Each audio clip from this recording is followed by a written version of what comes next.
ომის გამო მათ საკუთარი სახლები დატოვეს, ხელისუფლებისგან არანაირი დახმარება არ მიუღიათ. ევნილები ამბობენ, რომ კომპაქტურად ჩასახლების ადგილებში ცხოვრება გაუსაზღვის პირობებში უწევს. რუსული აგრესიის შედეგად დაზარალებულები ხელისუფლებისგან დევნილი სტატუსის მინიჭებას და სოციალური დახმარების გამოყოფასაც ითხოვენ. წინააღმდეგ შემთხვევაში კი ისინი აქციების გაგრძელებით იმუქრებიან. მინდა მივმართო ყველა დევნილს, ჟრევლს, ახალს, ეგრეთ წოდებულს.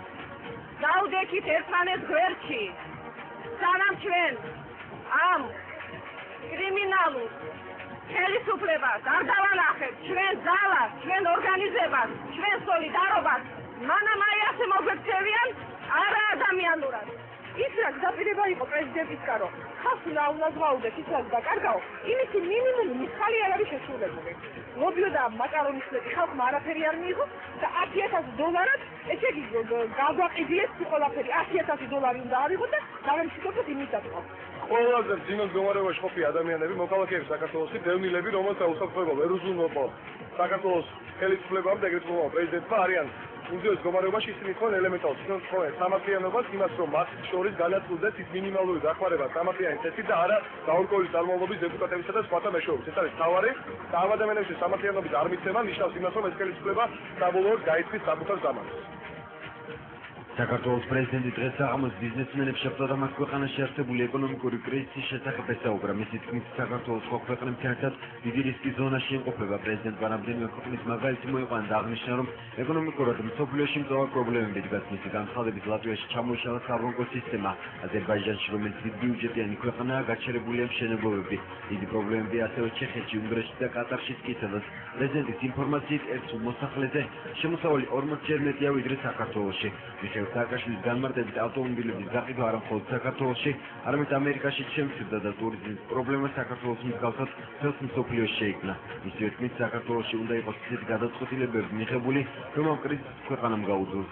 პრეზიდენტის შეხვედრა ბიზნესმენებთან კითხვა-პასუხის რეჟიმში მიმდინარეობდა. ახლა ვიყავით კატარში და ეს მოსახლეობის შემოსავალი არის 40-ჯერ მეტი ვიდრე საქართველოში. პრაქტიკულად ყველა მშენებლობა არის გაჩერებული ქვეყანაში. გაჩერებული ინვესტიციები სხვა ქვეყნებში და გაჩერებული თედრიგი სხვა ფინანსური აქტივობა სახელმწიფოში. სოფლიო არის იმყოფება ეკონომიკური შრომის პირობებში. და ეს არის ამის ნაწილი. ეს სხვა შორის გამეცინა გზაში აქცია მოდიოდი უსმენი მანქანაში ჩვენი საავტომობილო გაყიდვების ბიზნესის ესეთი წარმოადგენელი. საუბარ და მან თქვა, რომ საქართველოს მანქანების გაყიდვა შემცირდა რამდენიმე 10% და ეს უკავშირდება აგვისტოს ომს. ამერიკაში მანქანების გაყიდვა შემცირდა 2%. უფრო მეტად ვიდრე საქართველოში. ფილოს პატრობაზე ხანძარი კონტეინერებში დილის 7-ის ნახევარზე გაუჩნდა. ხაზრის შედეგად დაახლოებით 1000 კვადრატმეტრ ფართობზე კონტეინერები და დიდი რაოდენობის პროდუქცია დაიწყო. ფინანსური ინფორმაციით ეცხრა საახალწლო სათამაშოების მაღაზიაში გასვლა.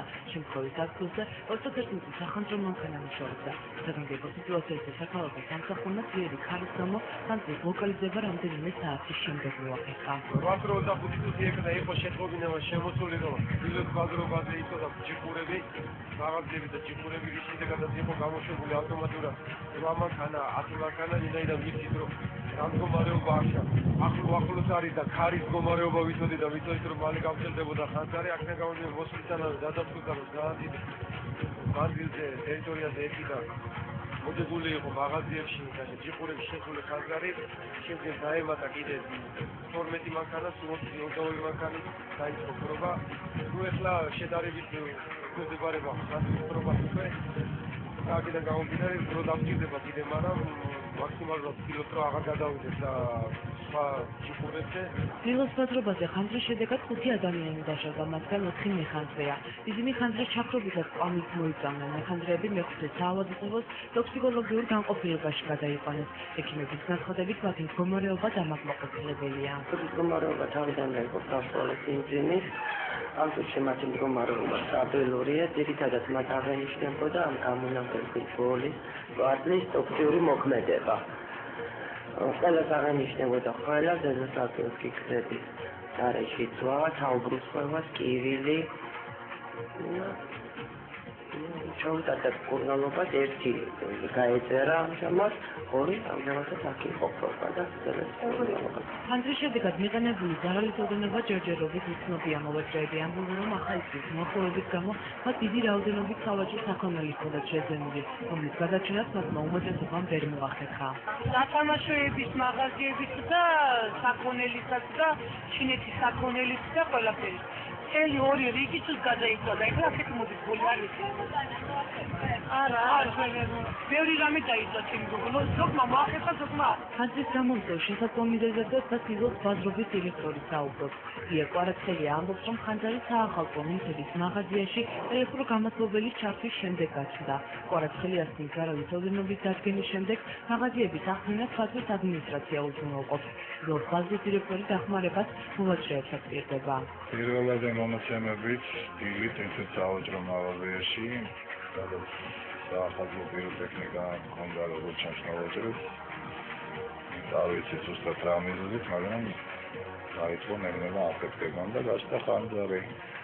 ამ ხანძარს შეუწყო ძალიან ძლიერი ქარი იყო. შედეგები არის უმძიმესი. ამიტომ ახლა კომისია იქნება სალიკვიდაციო შედეგების სალიკვიდაციო კომისია და ნახოთ რა ძალიან ძიმე შედეგებია. მსგავსი ალბათ აწყვეტება არასოდეს. ხანძრის შედეგად მიყენებული ზარალის შემსწავლელი სპეციალური კომისია ბაზრის ხელმძღვანელობის განცხადებით ხასმა შეიქმნება. ბაზრის გაწმენდის სამუშაოები კი რამდენიმე დღეში დამთავრდება. ეროვნულ-დემოკრატიული პარტია ხელისუფლების შესაძლებლად ბრძოლას აპირებს. პარტიის ლიდერმა ბაჩუკი ქარდაომის განცხადება დღეს სასტუმრო ქორთიერთ მერიოდში გამართულ პარტიის მე-19 წრეულობაზე გააკეთა. ისეთი მიტინის გამო, რომ ამჟამინდელმა ხელისუფლებამ ვერ შეძლო ქვეყნისთვის აგვისტოს მოვლენების საფრთხების აცილება და კრიზისიდან გამოყვანა, ის დაუყოვნებლივ შეცვლას საჭიროებს. გარდა ხელისუფლების კრიტიკისა, ეროვნულ-დემოკრატიული პარტიის ლიდერმა ოპოზიციური პარტიების შეცდომებზეც ისაუბრა და ოპოზიციას მეტი კოორდინაციისკენ მოუწოდა. ეროვნულ-დემოკრატიულობაზე პარტიის მიერ განვლილი ეტაპი შეაჯამეს და საომავლო გეგმებზე ისაუბრეს. ყრილობაზევე მთავარი კომიტეტის პრეზიდიუმი და საწესდებო კომისიის შემადგენლობა დაამტკიცეს. სტუმრის სტატუსით ეროვნულ-დემოკრატიული პარტიის ყრილობას ქრისტიან დემოკრატები და მრეწველები დაესწრნენ, რომლებმაც დელეგატებს თითქოს მიმართეს.